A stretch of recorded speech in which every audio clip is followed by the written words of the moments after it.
Hey everybody, it's Kneecap here, and welcome to This Week in WoW for the week of July 11th. It is patch day, patch 10.1.5. First, we will start off though with the Mythic Plus affixes. I actually think we have the rotations here. If I'm wrong on this, I'm very sorry. But what I believe this week will be Fortified, Volcanic, and Spiteful. Again, that should be, hopefully, Fortified, Volcanic, and Spiteful. We're coming off a very easy week, Tyrannical, Entangling, Bursting, which is really good for if someone was coming back to play the patch or needed aspect crests for the new Myth track system. We come off a very easy week into another fairly easy week. Spiteful is always a little bit annoying, I will say, for sure. You have to play around that smartly. But it's not terrible. There's nothing there's no super engaging affix to deal with, right? You can root the Spitefuls, whatever. Nothing super engaging this week. So it should be another pretty solid week to do keys, which is good because, like I said, it's the patch. Now, if you want a full in-depth view of what's coming out on the patch, I did do a patch note video, which I did for a long time. I hadn't done one in a while. I did a patch 10.1.5 note video. You can go check out. It's just going through all the patch notes and saying everything that's in there. This is a huge patch. I've seen some creators that focus more on like PTR content say that this might be the biggest or best 0.5 patch that the game has ever created, which wouldn't surprise me. It's very, very large. There's a lot of stuff coming. I know I just read before I started making this video, the sell all junk button will be a little bit delayed. It will not be coming out with the patch. Like, it'll still be coming probably later on in the coming weeks, but it's not quite ready yet. They don't want to bug everything out. So the sell all junk button will not be there yet, but all kinds of things are going to be happening. If you want to know about super specific things, like I said, you can check out that patch note video. But we can talk about a little bit about some of the bigger things and then the other things that are going on this week. Of course, maybe the biggest thing, I think for most people, might be this new mega dungeon. Whether you're a casual player and you're going to go do it on normal mode just to see it, this new big cool dungeon, or you are trying to get some gear from it, so you're doing it on like heroic. I don't even know if there's a normal mode for it, to be fair, so I don't want to overstep there, but you're doing it on heroic or mythic and trying to get some gear. From mythic, you can get basically heroic raid level gear from doing this dungeon. So I think that's an awesome opportunity for people. They also did nerf it a little bit. I'm not necessarily in favor of the nerfs. I won't know for sure until I do the dungeon myself. I'm not necessarily in favor of the nerfs, but it could potentially be a much easier way to acquire, some pretty powerful gear for players, which I think is a good thing overall. I do think that's a good thing overall. So obviously that's the big thing. The biggest thing for most people, I believe, is the mega dungeon. So some other notes though, the sanctuary buff, so the experience reputation buff. Hopefully you've taken advantage of this in some way, whether that's leveling a character, finishing a reputation. That will be coming to an end today. I assume when the servers restart, that'll be over, and so you will not be able to do that. But, there's plenty of other stuff to do, at least. Battleground bonus event will be taking place. Of course, the PvP Brawl, Cooking Impossible. Those are kind of like low lights in this big stage of this new patch. We also have Luminous Luminaries on Thursday. This is a very small holiday thing. It's not very big at all. It's in Vashtir. I have done it one time. I believe I made a video. I either made a video on it or I decided it wasn't good enough to make a video on. This was a very, very minor holiday. Again, one they could expand on in the future though, because going back to Vashtir is actually really cool. Blizzard, like if you see this, and I know there are some people that see this, going back to Vashtir is cool. Going back to old zones is cool, and these micro holidays are an opportunity to do that, in my opinion. So let's expand them, make them more fun, make them more rewarding, and have us go do that. Nostalgia for some of us. For other new players, it might be their first time there. They may have never been to Vashtir before, and that would be pretty cool for them, I think. Especially, of course, you would have to give them some sort of... You would have to bypass the need to do the quest to be able to breathe and swim and stuff under the water. But that shouldn't be too hard to do. You could just make that like a zone-wide thing, or an unlocked achievement for every player that's at a certain level or something like that.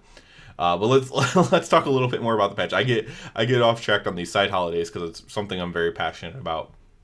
But we have all kinds of stuff coming out. We have like a mage rework. If you're a mage, you're super excited. We have augmentation evokers, the first support spec in World of Warcraft history. We're going to see how this goes. From my understanding, they worked with Warcraft logs on getting things attributed to the evoker. So the damage that you're buffing from your spells as the augmentation evoker should be giving credit to you. Now Details is going to have to update with that. I assume maybe they're working behind the scenes with Warcraft logs. They're working behind the scenes with somebody from Blizzard, maybe, I don't know. And so at some point Details will get updated to do it too, I'm sure. But as of now, it should, at least on logs, be attempting to award the damage to the evoker. I don't know if it'll be correct right away. It's a brand new thing.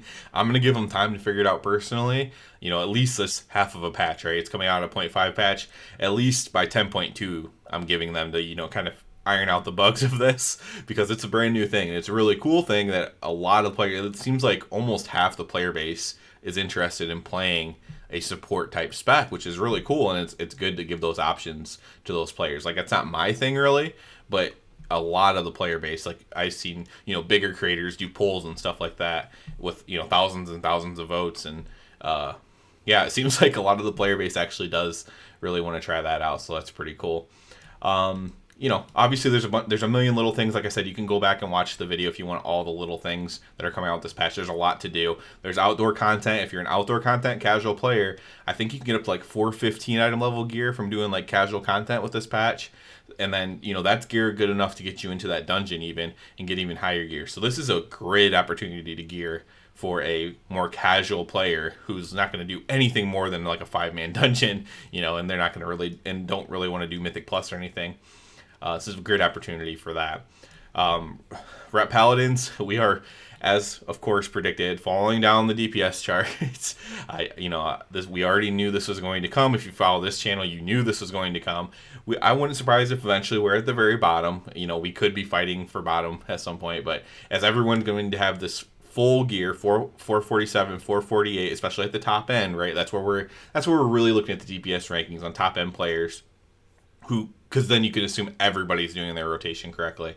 And the Rep Paladins are going to fall all the way down to the very, very bottom. We are getting a 2% buff to compensate the ring changes. Like I said, for a very high-end player, this will amount to a very, very, very small buff to you. You know, just extremely small buff for you. Like 0.5% in some cases. So it's not going to be a very big buff. It's going to be mostly basically just keeping it streamlined, to be completely honest. And honestly, it might be a nerf if you don't do the rotation perfectly, because you're not getting that free damage from the amulet, right? The amulet damage just provides that you're pressing buttons. You don't have to press them in the correct order to get your amulet to work. So it could be a nerf if you aren't doing your rotation right. So we have some buffs that are needed for Ret. In the coming weeks and the coming days, whatever, what I'm going to, I'm planning on making a video about this because the time has come. And, you know, it's important as Ret not to expect to be the #1 defensive class and the #1 offensive class. There's going to be some trade out there. I think just being in the middle of the pack is fine, but that needs to happen, right? We actually need to get the aura buff to get to the middle of the pack level, like whatever level that is. And I think that's where a lot of people are happy being, except for like, you know, warlocks, hunters, like some of these, you know, they play pure DPS specs, they want to be at the very top. I think that's somewhat understandable. With all the survival we have, I'm fine being middle of the pack. I will make up for that. I will make up for my classes deficiencies, specs deficiencies by standing in things with a cooldown and stuff like that. That's a way to gain some DPS. So yeah, so that's something I definitely want to talk about maybe this week, maybe next week, whatever. Definitely going to be checking out the Mega Dungeon. I'm super excited for this patch. Because it's so easy to get gear, I definitely plan on doing some stuff on my ults. I already have kind of geared out my warrior a little bit, which is pretty exciting. But maybe even gearing out a couple more alts with this really easy to get gear that's coming out with this patch. Now, you could argue, too, the end patch, Forbidden Reach, patch 10.0.7 was also a really easy way to get gear. 385 was no joke, but I believe this gear is 330. Yeah, it's basically equal to that. So it's like 30 eye levels off of the you know, more top end gear, which is really good though. It's really good for casual content, and it'll make you very strong for sure. So that's it for this one, guys. Hope you're excited. Hope you all have fun with all the new content that's coming out. It's quite a lot. Again, check out the video if you want to know everything. It has all the patch notes in it. Yeah, as always, I do ask you to please subscribe to the channel. It helps me out so much. And other than that, everybody, have a good one.